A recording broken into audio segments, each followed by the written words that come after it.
Bonjour à tous, je vous retrouve aujourd'hui pour vous présenter mon dernier coup de cœur, La Tentation d'être heureux, un roman de Lorenzo Maron aux éditions Belfond, qui est sorti en 2016 pour la traduction française.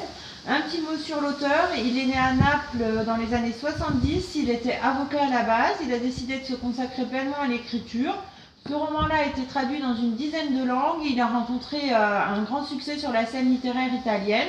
Donc c'est une comédie qui se déroule dans un vieux quartier napolitain, dans un immeuble avec donc les habitants de cet immeuble. Le personnage principal se nomme César. C'est un septuagénaire qu'on peut qualifier de cynique, bourru, aigri. Il est veuf, infidèle, il dresse un bilan de son existence plutôt moche, il a l'impression d'avoir raté sa vie, d'être passé à côté de ses rêves. Il a des relations compliquées avec ses deux enfants. Donc dans un premier temps, il constate le ratage de cette vie familiale et conjugale et son quotidien va être perturbé par une scène de violence conjugale qui a lieu dans cet immeuble. Un événement qui l'oblige à sortir de ses habitudes, à réviser ses convictions et à mettre de l'ordre dans sa vie.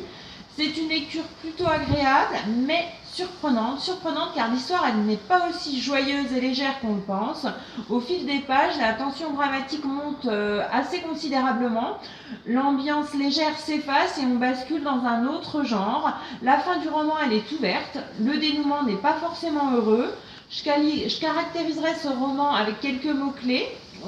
Vieillesse, solitude, relations humaines, regret, générosité, solidarité.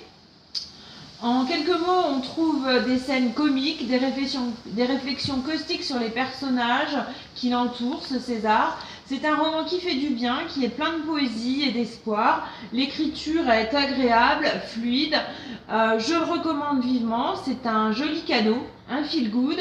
Il est à retrouver au catalogue de la NDHM.